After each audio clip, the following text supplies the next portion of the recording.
bana na nzambe ya mokili mobimba bisika nyonso bozali kolanda radio télévision Voici l'homme, la chaîne qui fait la propagande du nom de Jésus-Christ.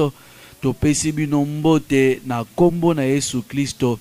Nzambe apambola bino, Nzambe akokela bino, Nzambe asala bino diki bisika nyonso bozwami totombele bino vraiment mokolo kitoko déjà place bozolanda biso. Na microphone ozo reconnaître la voix polyvalente, la voix charismatique de la RTVH. C'est bel et bien Papa Likondi na kati ya émission Dieu existe. Dieu existe. Oezali émission oyaka bongo kopesa biso lisusu makasi ya kotelema na kati na kondima. Émission ya kotelemisa biso na kati na kondima pour to comprendre te Nzambe nano atiki biso te. Nzambe aza na ngambo na biso, Nzambe pe azo sala.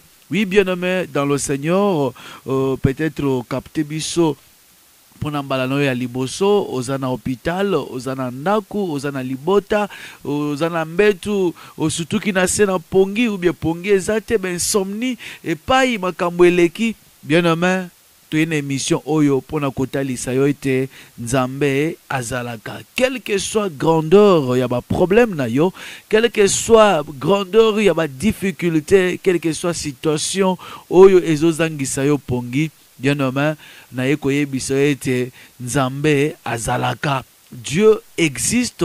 Dieu existe. Ezali émission auto tirée dans mokana na Hébreux chapitre 11 verset 6. Bible zolobete, or sans la foi il est impossible de lui être agréable, car il faut que celui qui s'approche de Dieu croie que Dieu existe et qu'il est le rémunérateur de ceux qui les cherchent. Oui, bien-aimé, Nzamba zalaka, Nzamba zalaka. Et peut-être au téléma au luka Nzambe, au luka Nzambe, yomoko o zwa conclusion lobete Nzamba yokiyote, peut-être au sundole makambo na Nzambe, au sambe la kalisusu te, au lobi Nzamba sala langa oya lingi. Bien-aimé, Bible ezotala sabiso ete sans la foi eza pasi o sepelisa Nzambe. Bien-aimé, tikala koyebete ba pasi na yo eko changer Nzambe te. Kolela na yo eko changer Nzambe te. Au contraire, bon Nzambe ya Nzambe nde kolongola pasi na yo. Nzambe, bon Nzambe na ye nde ekolongola kolela na yo. C'est pourquoi ndima ete Nzamba azali. Soki kondima eza te, Bible ezolobete eza pasi o sepelisa Nzambe. So kondima ezangi eza pasi Nzamba sepela na yo. Or, sans la foi, il est impossible d'être agréable à Dieu, car il faut que celui qui s'approche de Dieu croie que Dieu existe. Dieu existe. Émission Nabiso Kombonango, Dieu existe. Et qu'il est le rémunérateur de ceux qui les cherchent. Nzamba zalaka, pe afutaka ba o nyonso ba lukakaye. Est-ce que yo lukaka Nzambe? Bien-aimé, ceux qui ont Nzambe place aux ali, je te rassure que notre Dieu va te rémunérer. Nzambe ane fois futayo, nandenge o lukakaye. Mais avant a futayo, il faut croire nanu que Nzambe yo a existaka. Dieu existe, bien-aimé dans le Seigneur. Il faut avoir une foi ferme. Une foi ferme. Croire que Dieu existe et qu'il est bien disposé pour te venir en aide, pour te rémunérer. Nzamboy atikala kana nyongwa mutute moto nyonso amipesa wa lukaye Nzambe wana atikala jamais kozana nyongwa mutu atikala jamais kozana nyongwa mutu nyonso yepa na ye azonga lolenga yakite. Notre Dieu a toujours transformé la vie des gens. Nzambe na biso a transformé toujours bomo ya bato nyonso bapusa na kepa na ye. Bo obayaka na kolela Nzamba pangusa bango pinzoli. Ba obayaka na mamatanga bibembe meme na kati ya mamabota Yesu alekela wana pesa bomoi. Apesa bomoi. Asekusa mwana Jairus, asekusa mwana mobali oyo ya veuve de Nain, asekusa Lazare. Kombo na Yesu Kristo Nzambe wana. Bisika matanga ezalaka, Yesu akotisaka bomoi. Bisika milelo ezalaka, Yesu azongisaka esengo, azongisaka koseka, parce que eloko ne loko ezana tango na yango. Oye komita na yo bien-aimé, o tout atololo bete c'est mon temps. Na lela mingi na sambela pe mingi, na jena pe mingi. Lelo nzambe ayoki pasi na ngai, nzambe ayoki kolela na ngai, nzambe ayoki mongongo na ngai, nzambe wana aye koyanola ngai, a transformer vie na ngai. Neti na émission Oyo, Dieu existe. Vous allez présenter par Papa Likondi Babengi Jean-Pi Moussese. Bien aimé, tikete nzambe aibana ko pambola yo lisusu bisiko zwami. Biete dimate nzamba zalaka bien aimé. Oh, pote on dimete nzamba zalaka bien aimé. Nzambe wana akitaka pe asalaka. Kozela ete ke nzamba na koyana soutane peut-être alati soutane à pembe avec une longue barbe pour na ya ko bikisa yo. Nzambe wana sasala ya ye mosala azwa bana na bato apesa bango makoki pour na ko transformer via ba misusu, pour na ko déclarer des paroles sur les autres, pour na ko pambola pe ba misusu. Nzambe wa lola asa pesa biso makoki wana. Asa pesa biso makoki wana bien aimé ya ko bikisa babeli, apesa biso makoki ya ko pangusa pinzo ya ko kotse sengo na mabota bisika kufe komaki. Nzambe na asa pesa biso makoki ya ko changer vie à bato. So tangi na Matthieu chapitre 10 verset 1er, Bible zolobete, puis ayant appelé les 12 disciples, il leur donna le pouvoir de chasser les esprits impurs et guérir toute maladie et toute infirmité. Apesi makoki na bana na bato. Apesi bango makoki alobete bobikisa babeli. Bo kangola ba bakangami, bo délivrer ba baza ba captif. Bo kote se sengo na mabota, bo pambola bana na nzambe, bo pambola. Wana asapesi biso mission wana bien aimé. Nzamba kotika la jamais sous kita en soutane au monnaie avec les cheveux blancs, mande fois pe ba bingayo nzambe na ye problème ozana ngonini. Nini ozana ngolo kwa problème ngana ye pona pesa solution. Asa sala musala na ye azonga lola mais apesi makabo na bana na bato pour ete ba communiquer ka grâce, ba communiquer ka guérison, ba communiquer ka changement. Pour te dire que ndongo zolanda biso boy mokolo lelo eza grâce pour na yo ezali ba komala mobeti bien aimé dans le Seigneur, et nous allons déclarer sur ta vie changement il fait contre la vie na yo. Changement il fait contre la misala na yo. Changement il fait contre la foyer na yo, na libala na yo wana. Et sengo ezalaka lisusu te. Nous allons déclarer que sengo ezonga. Bien aimé misala se kufa. Nous allons déclarer aujourd'hui et nzamba restaurer misala na yo. Passe à pessimisme déjà makoki wana. Poete toloba maloba changement ekota na vie à battre. Oui bien aimé dans le Seigneur, notre Dieu a toujours utilisé les fils des hommes. Les fils des hommes, les personnes de la même nature que toi, pour être à communiquer oyo zali koluk. Na biko za ba problème place oza. Ba maladie ezo ronger nzoto na yo. Ozolanda biso à partir ya hôpital olali na mbeto. Kimiezate ozo kanzoto pasi kimiezate. Des fois ozo milobete nzamba ko ozo pema na ngate na pema. Bien aimé, nzambe lokola tikona na bomoi, azana eloko alinga sala na yo. Loko nzambe na bomi yo te, azana eloko alinga communiquer na yo. Azana eloko alinga asala à travers bomoi na yo. Nana déclaré te que yo kufa ata bando ki ba lobete ye sili nzambe na lobili loba suka te bien aimé. La tongwa lelo toko sambela pour te esengwe zonga la vie na yo bien aimé. Place oza insomnie et c'est là ti yo bana na bazongi classe te ozo mituna oyanga bana bakotanga ndenge nini. Classe se zongaki au deuxième semaine ba oya yo bazaka kanandako ozo raisonner ko bandela wapi année passée pesa kaka boye. Babana soki na novembre, so octobre, année oyebi denyi bako bandate, et tu te poses tant de questions, bien aimé dans le Seigneur, mituna oye lekeli maïla batu, bien outa ke pa na Yesu Christo. Il n'y a que Jésus qui répond. Ba problème oye lekeli yo wana, tozana nzambo apesa kabiyano. Tozana nzambe walongola kamakamu makasi akomisi yango pete kombo na Yesu Christo. Et ce matin, il nous a envoyé pour te dire que bien aimé, pangusa pinzoli na yo. Bien aimé, place aux ali tout à tolo, lobete c'est mon temps, na leli pe mingi, na sambela pe mingi, na jena pe mingi. Oye komita nanga, nzamba visiter penga. Bien aimé, nzamba zo visiter yo. Qui te soit fait comme tu veux. Bible que la vie et la mort sont au pouvoir de la langue. Bien aimé, oyo confessé, yango nde okokisama na vie na yo. Oyo kotatola, yango nde nzamba kosalela yo. Soki olobi nga asalembi na tika na nga bomo yango. Bien aimé, koyela kaka ndenge ozokanisa wana. Mais ce qu'on dit tolo lobete, je ne mourrai pas, je vivrai. Bien aimé, okufa te, pe oko vivre, pe oko tatola mone na nzambo. Alors, na yebisote na tongo lelo, Dieu a utilisé kaka moto na pema lokola yo, ya maina makila lokola yo, pour a déclarer quelque chose sur ta vie, pour être ayebisa yo, oyo no ozoyo kawana, et koti sa bomo ya sika na vie na yo, et koti sa changement na vie na yo.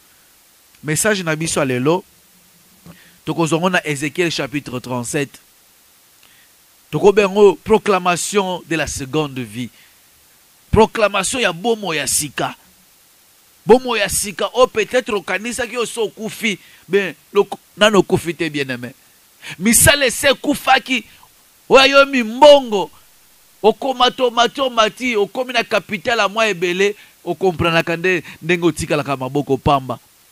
Et surtout ces derniers temps, mon père, le commandant du temple, pasteur François Mutombo, voici l'homme, azolobete okokufa mubolate. Okonunate na pauvreté, okomisuki a PMP onuni na pasi. Okomi nzoto maladi me ngobola. Te. Abraham anunaki mena bozui. Abongisi pe via bana. So tangi Genèse 25 verset 5 ozokite 5-6 Bible zolobete abongisi apesi Isaac ba richesse pe bano abotaki na basi mususu apesi bango pe oya yeba présent do mwana na mwana tikali vraiment oya kobundisa moninga zate. Laisse que Dieu te bénisse abondamment. Nzamba pambola yo. Yango tolobete lelo tozo proclamer la seconde vie. Une vie, il y a changement. Vie oyo bato ya muto alonga, nous allons proclamer par la parole seulement. Mafutate, maïte, bougite, kakanali loba pamba, nous allons parler et ta vie va changer. Si tu crois ce matin que Dieu existe, bien-aimé dans le Seigneur, sozo croire que Nzambe a utilisé ka peba umbu na ye peba lobaka changement écoute na vie abat na tongwa lelo, laisse que le changement puisse pénétrer dans ta vie. Restauration ya misala na yo esalema siko na tongwa lelo.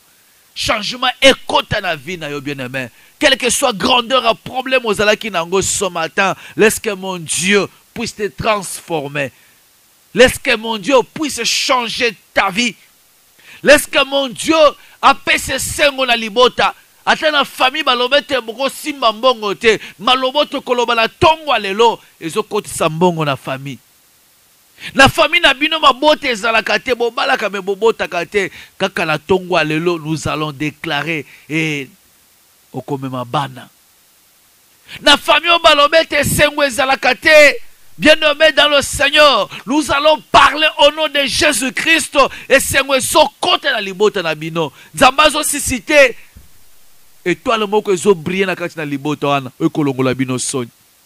Famille mobimba bato bato moma bazate muto abonga zate. Bino nyonso via ndenge moko via ko ya ko kelela, ya kolanda bato na sima, ya kolanda bato na sima.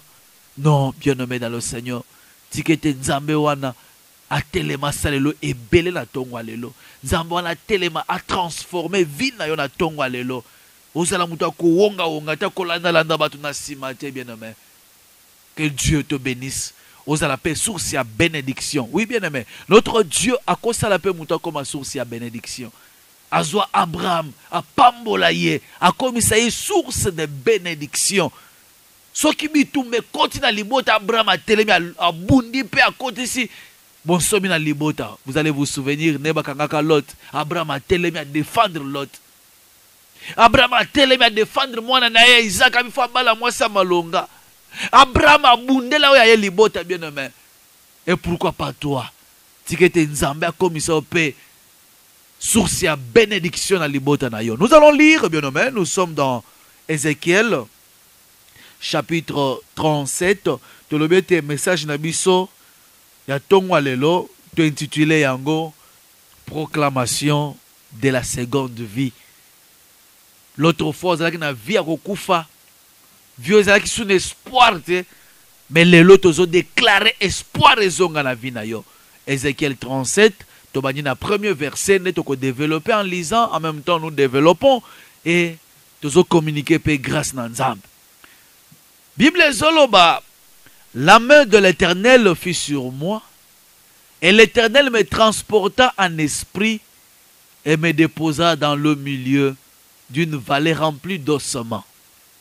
Nzamba zui Ézéchiel Mosakoli a memie donc la vision azotalisa ye a memie quelque part azotalisa na kati ya lubwaku bisika mikuwa ezalaki ebele lubwaku yango etondi na mikuwa. Bible ezolobete me fit passer auprès d'eux tout autour et voici ils étaient fort nombreux à la surface de la vallée et ils étaient complètement secs. Mikuwa na zotala azo nzamba memie pembe na mikuwa azotala mikuwa ngo Bible ezolobete ezaki ko kauka. Mosakola lobete nzamba meminga na vision pembe na kati ya lubwako etondaki ba mikuwa. Tant la tali na apusinga pembe na tali mikuwa na ekauka. Ils étaient complètement secs. Ata musunye ezalaki te. Ata omwa musunye moko boyese mikuwa na mikuwa ekauka. Verset 3. Il me dit, fils de l'homme, ces eaux pourront-ils revivre? Nzamba tuni mosakoli. Mwana na moto. Est-ce que mikuwa oyo ekola mukalisusu? Est-ce que mikuwa oyo ekozo susu bomoi?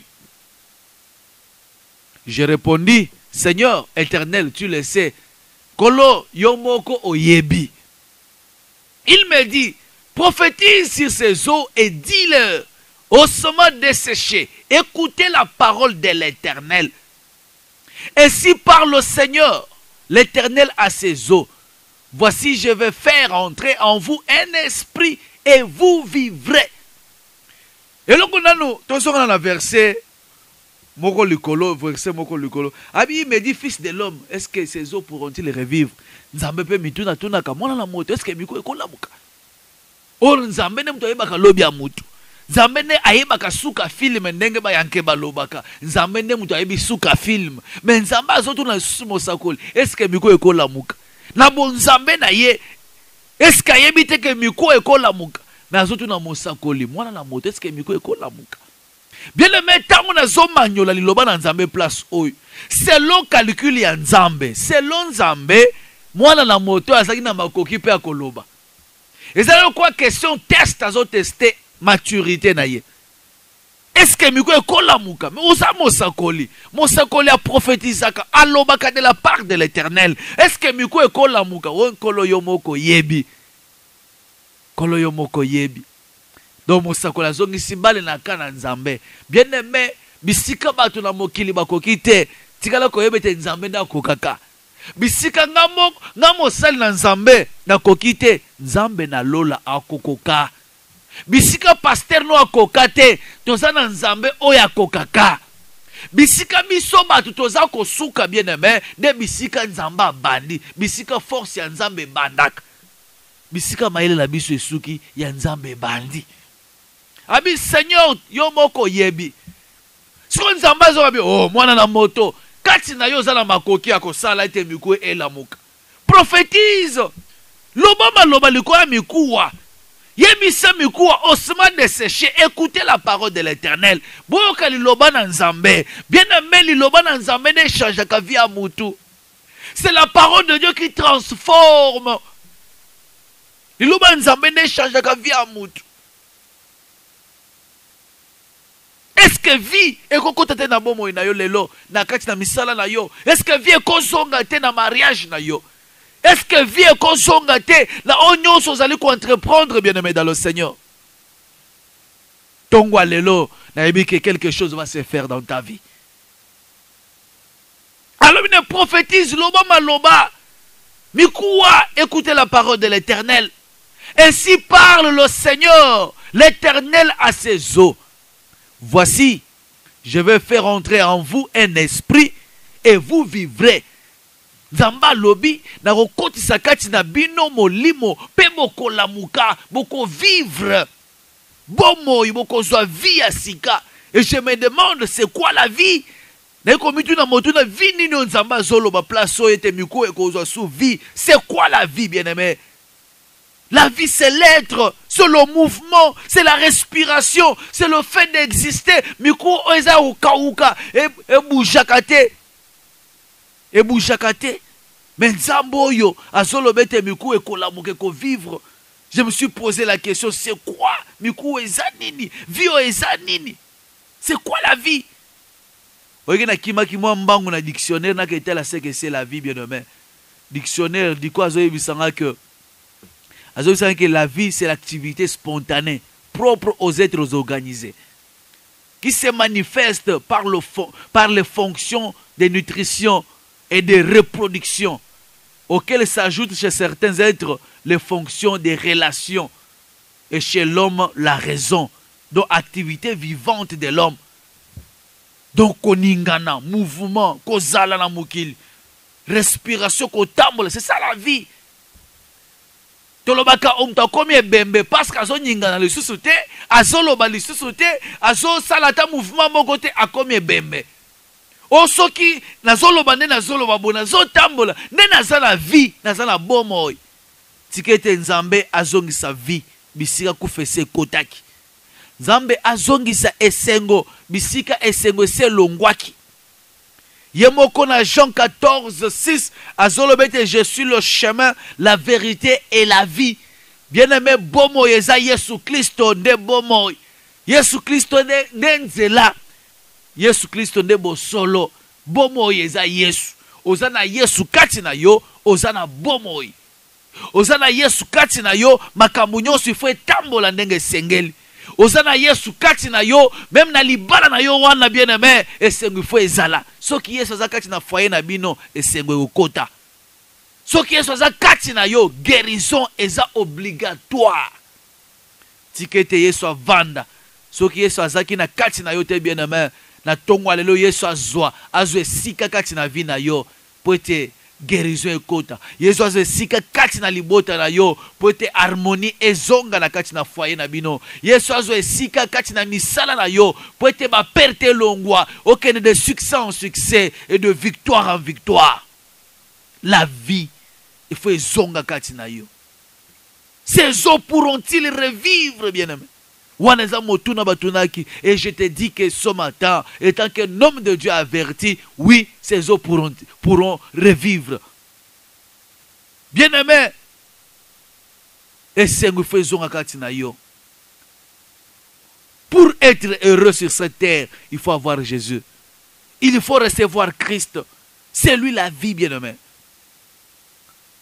N'est-il pas écrit que Christ en nous, l'espérance de la gloire? Yesu kati na biso bien-aimé, eza esengo. Yesu kati na yo, changement. Et ces eaux pourront-ils revivre?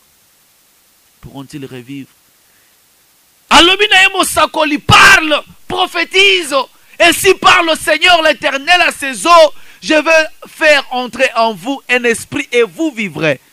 Je vous rendrai les nerfs. Je ferai croître sur vous de la chair. Je vous couvrirai de peau. Je mettrai en vous un esprit et vous vivrez. Vous saurez que je suis l'Éternel. Wana prophétie ezoloba. Mikuwa bozo vivre. Nazo tchakati na bino ba misisa. Na tie misuni e boti misuni boti na mikuwa pe na latisi poso. Na tie kati na bino esprit pe boko vivre. Et boko yebete nzambe azalaka. Boko yebete ngai nazali nzambe. Mostakola lobi tango na yoki maloba bongo. Et je prophétisais selon l'ordre que j'avais reçu. Et comme je prophétisais, il y eut un bruit. Et voici, il se fut un mouvement. Et les eaux s'approchaient les uns les autres. Alléluia. Bien-aimé, tu que de tongo alléluia. Mouvement ekota. Tongo lelo mouvement ozo recevoir ordre. Mouvement ezo kota. Maladie na yo ezo recevoir ordre na tongo lelo. Pe changement ezo kota. Guérison ezo kota. bobola ya libota na bino ezo recevoir ordre na tongo lelo pe ezo tika bino. Pauvreté ezo recevoir ordre na tongo lelo pe ezo tika foyer na bino, ezo tika libota na bino. Makambo makasi etelemeli bino ezo recevoir ordre na tongo lelo. Ordre ko ute pa na Nzambe. Ba demo ba kanga o ba yela kona sela pongi o ba zolanda ka na sela ndoto. Bien-aimé dans le Seigneur, bazo recevoir ordre ce matin. Et puis bazo tika vina yo. Ordre ko ute pa na Nzambe pe bazo lâcher misala na yo. Bazo lâcher ba visa na yo. Bazo lâcher ba voyage na yo. Bazo lâcher nyonso ba kanga. Et ce matin, ozo comme mon somme bien-aimé. Le prophète dirait, je prophétisais selon l'ordre que j'avais reçu de l'Éternel. Et comme je prophétisais, il y a un bruit. Oh bien-aimé, j'entends un bruit. Un bruit qui annonce ton élévation. Un bruit qui annonce ton élévation. Un bruit qui annonce la pluie du changement.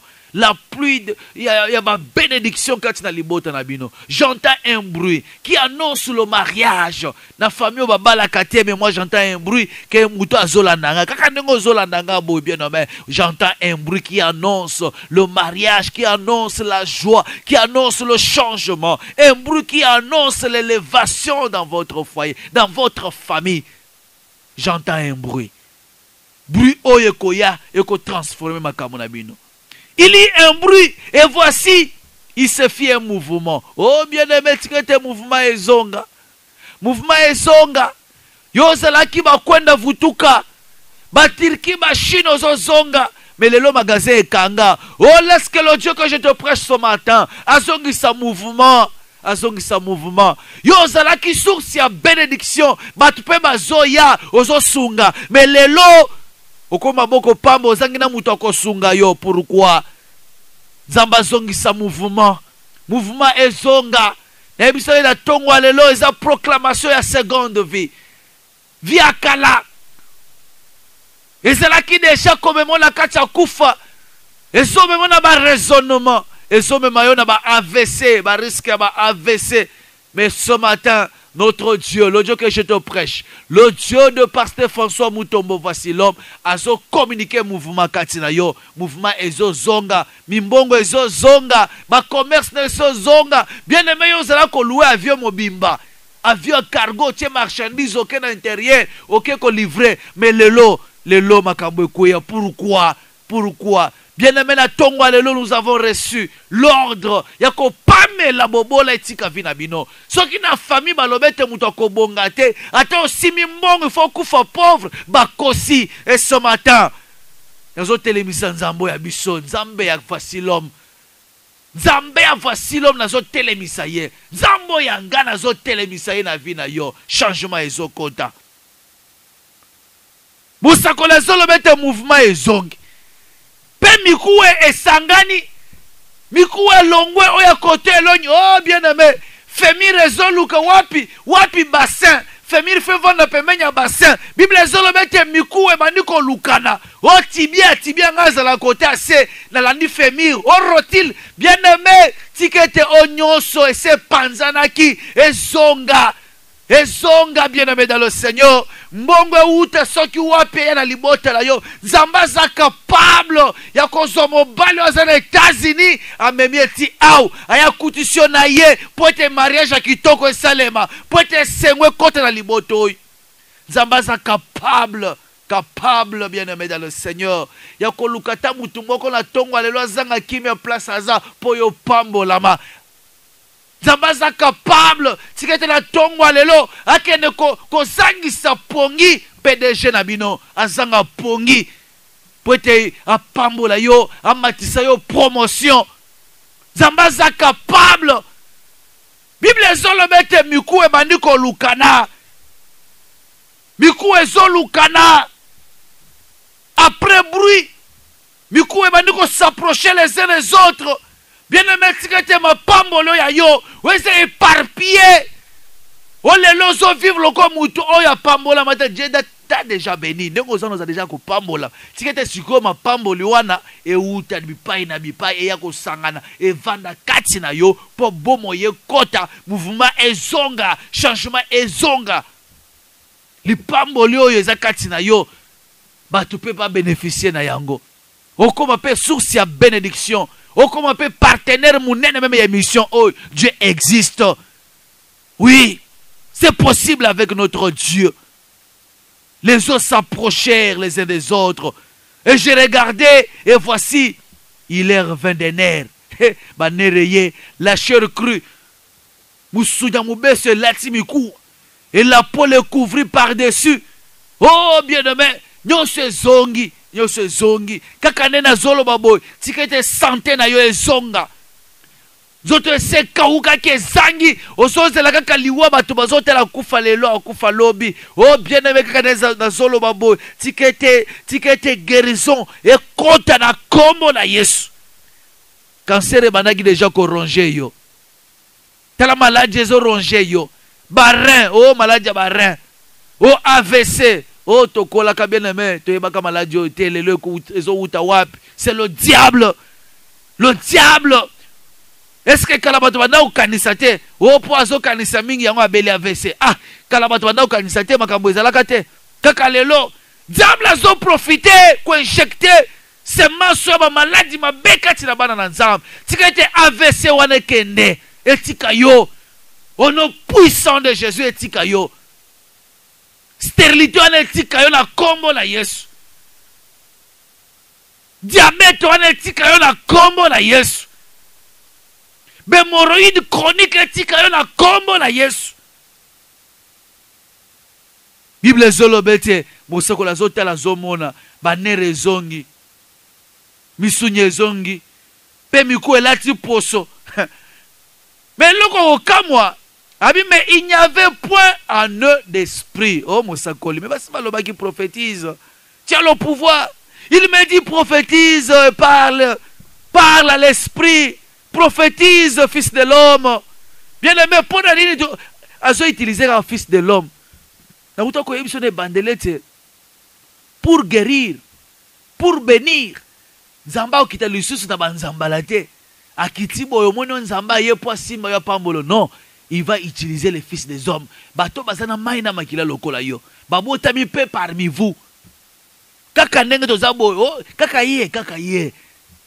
Otokola na yazala kiao kaka ye wana. Nenzamba utiliser akoma source ya bénédiction. Nenzamba utiliser pour pambola yo. Fils de l'homme. Mwana na moto azana maina makila lokola yo. Abotami parmi vous. Une personne de même nature que toi, Nzamba zo utiliser pour pambola yo. Fils de l'homme prophétise. Loba maloba. Dis à l'esprit ainsi par l'Éternel.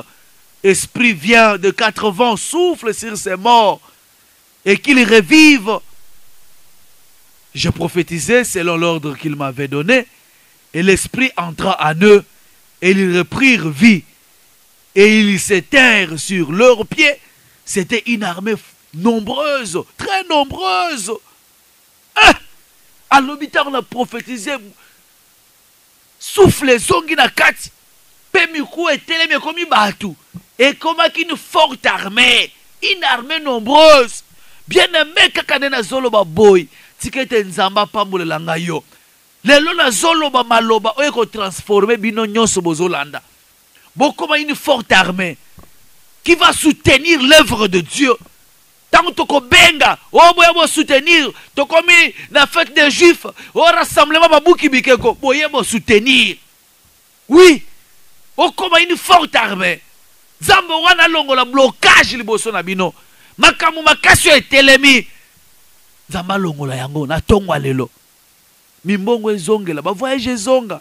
Ezala ki so okeyo zongi mwa 4 containers okanye. Mais lelo ekomi kaka ya kodiembela sima bato. Kodiembela ba containers bato. Depuis quand? Tozana nzambe, tikete nzambo a restaurer yo bien-aimé. Zamba zongi sa pema katina yo. Zamba zongi sa pema katina yo comme une forte armée. Okoma soutien ya musala na nzambe. Okoma soutien ya musala na nzambe. Okoma ko soutenir l'œuvre de Dieu. Que tu as même du pouvoir na braza ndenge zabo, ok au soutenir. Bo sangani liboke, bo soutenir pe musala nzambe ke liboso. Une forte armée. Mais il faut que cette parole les annoncée. Il faut que nzamba sala musala moko likolo na yo na tongwa lelo afin que vie zonga. Afin que vie zonga. Afin que vie zonga. Tongwa lelo za tongo kitoko pona yo bien-aimé dans le Seigneur. Miku ezonga il attaque nzoto. Et puis yoka on est qui prophétie donc vision mon sakola banda ko monde. Mais dans verset 11 alors, il me dit fils de l'homme, ces eaux Miku ozo mona wana. C'est toute la maison d'Israël. Voici ils disent nos eaux sont desséchées. Notre esprit, notre espérance est détruite. Nous sommes perdus. Bana Israël, abimi ko mona leza libota nangai, libota nangai. Lelo bazolo bete. Bazolo bete. Tozala ko kauka, miku ese kauki. Espoir ezali susute, espoir à vie ezali susute. Des langages oza nango place oza. O comment na langage il y a négativité. Est-ce que nga na ko bongaka lisusu? Est-ce que nga yo na ko tanga vraiment? Est-ce que nga yo na ko kotisa bana classe? Est-ce que nga yo na ko bala? Est-ce que nga yo na ko bika? De mituno zo mituna. Yonde miku ekauka. Mituno zo mituna ne yango wana. Autre c'est aussi l'espoir et c'est s'il. Albi, fils de l'homme. Miku ezaba na Israël bazole là. Bien aimé ozole là trop. Et bisa que tout à tout le bête c'est mon temps. On le lit trop. On gagne trop. Sambela trop. Et comme il t'a Nzambe a visité Vinayo. Et comme il t'a Nzambe a transformé Vinayo. Et comme il t'a Nzambe a lobali kona bomo inayo. On le lit trop. Le bien espoir ezali sous-souté. Zama amiku les abana Israël baleli mingi. Miku ezaba na Congo bazole la trop. Que to suki to kauki. To kobandela wapi. Bana na Nzambe bazo mituna mituna to kosuka wapi na Nzambo.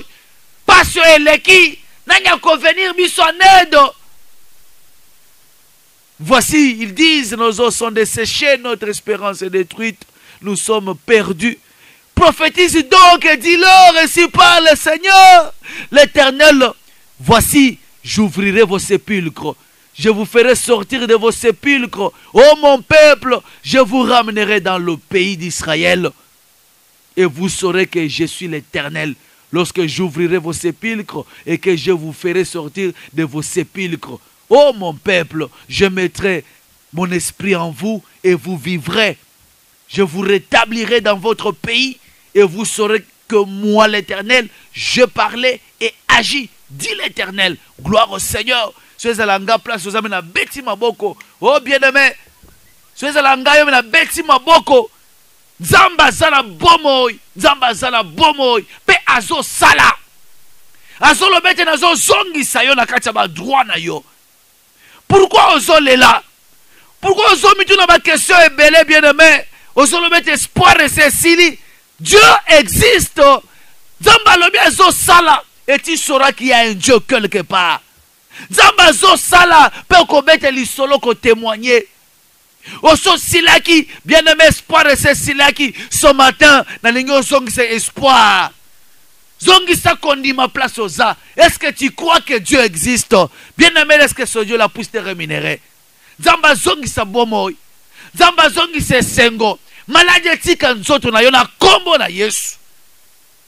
Oui, maladie tika yo. Et sengo e zonga place aux a. Qui mena nzambe za la partage na yo. Oui, bien-aimé, aujourd'hui, je vais parler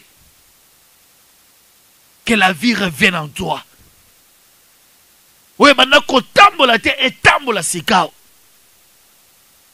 Oui, maintenant qu'on tambola te et tambola sikoyo.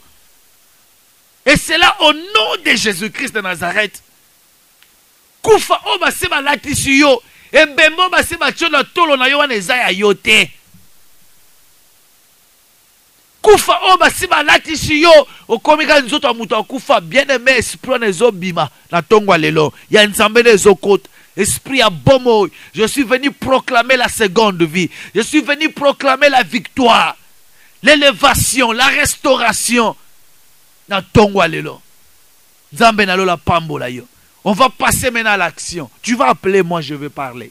Tu vas appeler, je vais prier. Lelo la zolo bagaka la zo tato la lukona vi na yo. Et tes changements et kota, lobi o témoigner. Lobi osa la source ya bénédiction. Lobi osa la partenaire mounene ya émission oy. Webi numéro nabiso 09 98 28 18 89 09 98 28 18 89. Voilà numéro nabiso. So bengi, on va parler et Dieu va faire quelque chose. De comment ça la singa? Allô? Allô? Oui, bonjour papa. Bonjour bien-aimé. Comment on a ben yo? Frère Jean-Claude Nagombe. Oui papa. Je veux que vous priez pour moi, que Dieu m'accorde une bonne et meilleure affectation au niveau de mon travail que je suis en train de souhaiter. On va prier. Zambe na lola nazota tola na vie andeko. Ete vie ezonga. Affectation azoluka kolandisa bosenga na ye. Ekokisama na kombo na Yesu. Ba affecté ye. Réponse est la favorable. À la témoignage. Et c'est là au nom puissant de Jésus-Christ.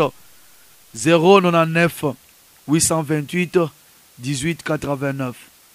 099 828 18 89. Ata SMS au continent de Rotanga bien-aimé. 099 828 18 89. Wande ba numéro na biso. So bengi ozoleka en direct. De comment on singa. Allô? Allô? Oui, comment on a papa au bengi biso? Allô? Oui, papa, au lobby bon.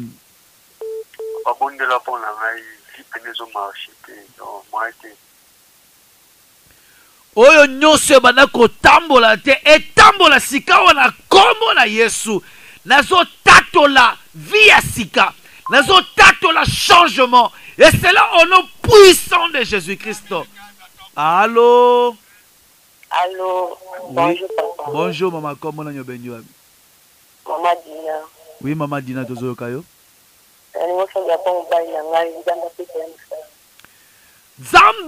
Zambe na lola yolo bakete o asalite ali apete. Pesa musala na mobali ya mama. Changement ekota. Oui, banda ko tambola te etambola au nom de Jésus-Christ de Nazareth. 089. Allô? Allô? Oui. Oui, comment bonjour, bien-aimé. Comment on a Maman, ça va? Oui. Une restauration financière. Pas problème, d'accord. Ok, tout semble. Zambe ya restauration. Zambe oya latisa miku e kauka. Na liloba ya pamba. Na tongwa lelo. Changement et côte, restauration et côte la bombe de komwasi.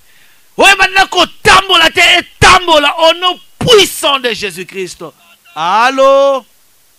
Allô, bonjour papa, ngai maman asa na limete. Oui.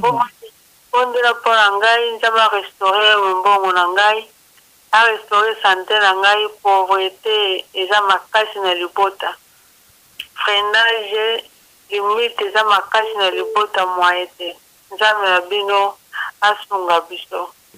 Ok. Mupepa sika ezo souffler sikao. Ekote na kati na libota restauration etalisama. Onyoso diable sa vandelaki. Nazo kende ko benga na kadempemba na libota o.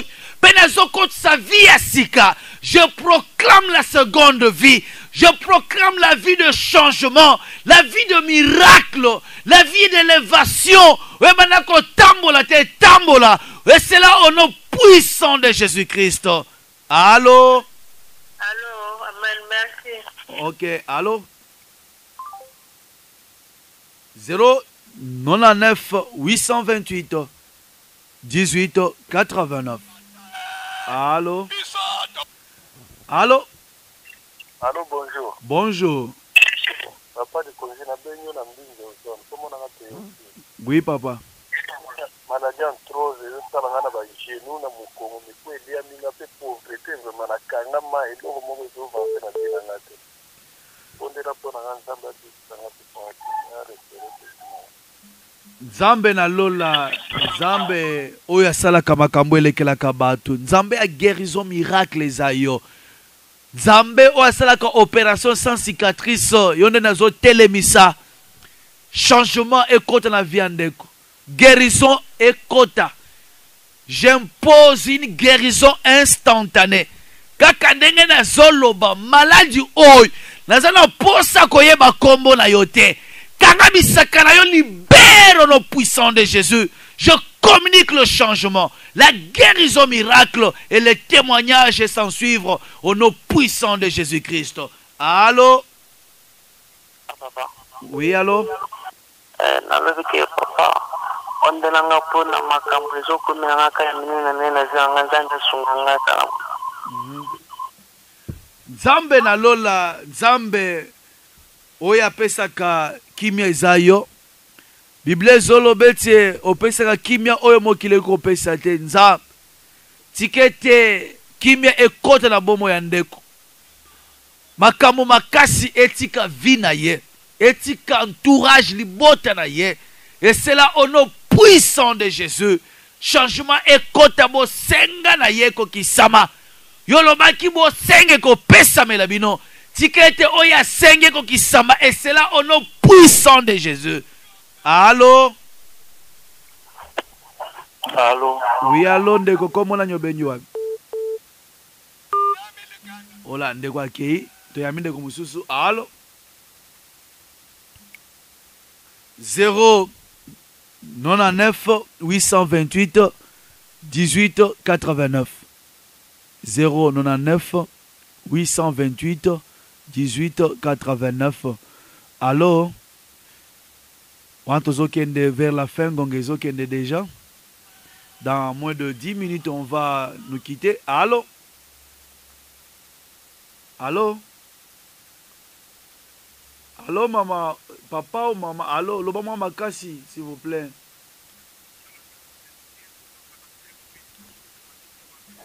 Nazoyo kaote? Lobi? Loba papa, tozoka loba. Naza mosala nzambe na pengwi prier po na ngai na songa na mosala nzambe. Tosambela. Oh nzambe na lola, nzambe sunga moumbu no bisika zwami. Problème line kolekela. Kolekela ye lelo. Atika musala na yo nzambe. Longola ba difficulté. Nzambe na lola diable azo faire croire ye ke yo zalakate. Mais lelo yo ki mongongo na yo nzambe. Nazokende ko proclamer une seconde vie, un changement. Et kota katina libota na ye. Et kota na ministère na ye. Blocage longwa. Makamu makasi etika ye. Pe flamme et se réallumer katina vie na ye. Katina musala nzambe. Et c'est là au nom puissant de Jésus. Allô? Hola. Allô? Allô? Bonjour. Bonjour, bien-aimé. Comment on a besoin? Maman Pauline, la bien en Brazzaville. Oui, maman. Toujours au cas. Nzambe na bino asina ngai. Azovela mikuwa na ngai na tongola mikini na bapese na makila na misite za mai. Nazokoka te papa, nazokoka te misala ezotambola te. Okandambana ezosimba te. Nasala boyeboye te, nasala boyeboye te, nazala makata oluka mbongo. Na baaktivité ezali nazosimba te. Poste na ngai na bongo. Nazala na lisasa ya zimbanse te. Na Afrika ya Zambie na zimbanse te. Ça, tout ça, mais Éternel Dieu de grâce, Nzambe wazongisaka esengo bisika esengo ese longwaki. Nzambe wazongisaka bomoi bisika kufese kotaki. Nzambe oya transforma ka via bato ezayo. Simba bumo ya mama. Esengwe zonga. Esengwe zonga. Kolela elongwa. Restauration de nazo proclamer sika au nom puissant de Jésus. Vina ye elata lisusu misuni. Esprit zonga. Pebo moi mouvement, changement. Et c'est là au nom puissant de Jésus-Christ. Notre bon boy. Bande kwa braza. Papa pe déjà na braza kuna. Voici l'homme aza déjà na braza na Aseka Nkombo. Na Rita Nkombo numéro 4. Campagne eza kuna ekosi la ti dimanche ezoya. Bandaki depuis les 10. Ezoke de ti les 16. So po poussa nywana ko bénéficier pe grâce na Nzambe. Bako tielo pe loboko sur place et kozala pe malamu mingi. Pasteur François Mutombo aza sur place na Brazzaville. Na Aseka Nkombo, Rita Nkombo numéro 4. Référence à Repespe Nkombo. Mosika na la télé. So poussa nywana bien aimé. Na banza bako prendre pe en charge sur place et kozala pe malamu mingi. Allô? Allô, pasteur.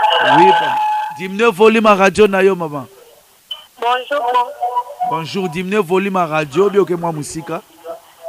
Na bengi yo na komina Kalamu na quartier Yolo. Oui, maman. Na yo ki mate ya nyoso te na tongo yango ezoleka na famille na ngai papa. Na lingo bonde la pona libota na ngai, nzamba kangola libota na ngai. Nzamba restaurer bina biso restaurer misala na biso afongolela biso ba porte sengwe kota na libota na ngai papa. Nyonso tosala na famille esimbaka te kenda liboso te.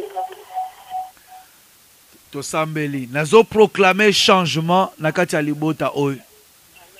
Nazo proclamer miracle et c'est là au nom puissant de Jésus. Nazo proclamer via sika, via élévation. Oye bandako tambola te tambola. Mabala ekota na kati na libota oyo. Mbongo elanda bango. Miracle et accompagné bango. Ba voyage fongwamela bango. Et c'est là au nom puissant de Jésus-Christ. Toyamba appelle à souka, tokomi na souka, appelle à souka. Allô? Allô? Allô? Vous êtes déjà en direct, Lobandeko? Allô? Hola. Vous êtes déjà en direct, Ndeko, Loba. Voilà, toi, yamba appelle à Souka. Nanya okota ya Souka. Allô? Oui. En tout cas, on a passé moyen tawa, mais quoi n'angai seriami, docteur a tué dans ken end. Mais dans un côté, on m'a tel côté à peine vraiment concordé la passion dans un roi papa. Donc on a fait un peu le bon de la macasse, dans un bon ken end té. Toi la fille c'est de l'autre n'angate. Abina recommandé.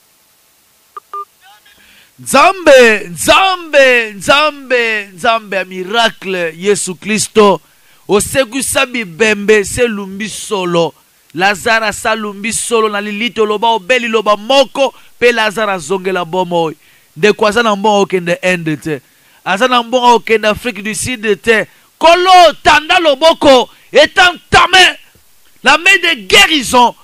Miracle kota kati na nzoto mikuwa etelema lisusu ekemba lisusu azonga normal et c'est là au nom puissant de Jésus-Christ de Nazareth. Tokomi na suka ndeko. Tokomi na suka s'il vous plaît. Tokomi na suka vraiment okobenga o continuer kobenga attends otinda message tokotanga message na yo tokosambela pona yo Nzambe apambola bino bisika nyonso bozwami. Nabanza, bozaki vraiment très nombreux en train de suivre cette émission. Dieu existe. Nzamba pambola ndeko frère Jean-Claude. Message ne commis. Frère JC Jean-Claude Nagombe. Message ne commis. Nzambe accordé affectation totale. Tolobaki en déjà. Message sous tomoni. Nanga ndeko linda. Ndeko linda Nzambe apesa kimia tikete Nzambe apesa kimia kaka nengo tatoli wana kimia na Nzambe ekota kati na vi na yo ndeko linda pe toza message message ya ndeko atekombote ndeko Mbidi, hein, Mbidi, papa Mbidi, musala sengi nzambe na nzambe apesa mbongo, oh nzambe apesa kambongo, pesa papa Mbidi mbongo ebele, bisika zwami, changement ekota, à prendre vraiment l'ibota en charge à la source à bénédiction ya libota mobimba, et c'est là au nom puissant de Jésus-Christ. De autant un message à Souka, docteur Georgine Moulamba Nakino nzamba pambola yo ndeko tozi message na yo musala na yo ekende liboso nazolo bete blocage nyonso ekotelema na musala oyo nazo telemela ngo na kombo na Yesu, changement ekota au nom puissant de Jésus. Nazo bebi sanguya nyonso ya blocage, sécheresse etika via ndeko na kombo na Yesu. Ayaya ndeko insister mingi toza obligé à koyamba ye. Allô? Allô? Oui, allô? Depuis combien de temps, comment la maman Esther? Oui, maman Esther. Juste pour la résurrection, mon langala, ma caméra avancée, c'est tout. Voilà, avancement ekota na vie na yo. Oui, banda ko tambola te et tambola na kombo na Yesu Christo. Oui, banda ko marcher te et marcher, et c'est là au nom puissant de Jésus-Christ. Nazo bebisa nyonso ya diable, nyonso ya blocage et telemaka na vie ndeko. Et makambo tambola te nazo telemelango au nom puissant de Jésus-Christ. Je communique une nouvelle vie, je communique le changement, le miracle, et c'est là dans le nom puissant de Jésus. Tokomina souka bien nommé. Numéro 1 est même sur WhatsApp. Nabiki nzambe auto sambeli asa yoki lo sambo no pe asa sali soki asale lio kokanga motema te fotatola oya biso alliance to sala yangwan. Tant nzamba sale la kabiso totatolaka tokopesa ka ba témoignage pour na édifier libota na nzamba. Place aux ali bien nommé dans le Seigneur. Oyoki nzamba sale lio oyoki malam guérison ekoti nzamba fongolo banzela tika même message vocal na kati ya WhatsApp na yo à partir numéro autopesi bien aimé tokolekisa ngo pe édifier libota na nzambe. Oui, nzambe na biso alingaka bara konte ba bienfait na ye. Abiso ke okinga sony na pe na koyoka yo sony. Asaleli yo tatola. Tatola. De lo diable azo faire croire na batu ke yende asalaka. Te bien aimé nzambe na biso asalaka. Notre Dieu existe et il est le rémunérateur de ceux qui le cherchent. Tike ete a rémunéré ba o nyoso balandi biso o ba sambele longo na biso ki mena nzambe za la partage na bino. Nazo clôturer par cette courte prière. Seigneur notre Dieu, le Père de toute grâce, Nzambe, oya télémission na musala oy, Nzambe ya François Mutombo, na télémission na via bana na yo, bazolanda biso, de part et d'autre, o bazolanda biso même libana na mboka Nzambe, kokela bango, bazaki na makokia kobenga te nkolo, mais yo ne yebi ba problème na bango, Seigneur, tanda lo bokolo yanguya, changement ekota, restauration ekota, via sika, etalisama, na mabota na bango, Père. Ba o baza mikakatano longola mikakatano ba beli ba bika blocage longwa sécheresse longwa mimbongo mata lisusu ba porte e fongwa ma ba porte ma pambo le fongwa, et c'est là dans le nom puissant de Jésus qui mena yo et ça la partage à moko na moko dans le nom puissant de Jésus nous avons ainsi prié. Amen. Tosuki awa bien-aimé qui mena nzambe za la partage na bino, que notre Dieu vous bénisse. Au microphone c'était votre serviteur Papa Jean-Pierre Moussese, Papa Likonzi, numéro nabiso ezali 099 828 18 89. Tokutani prochainement. Ciao.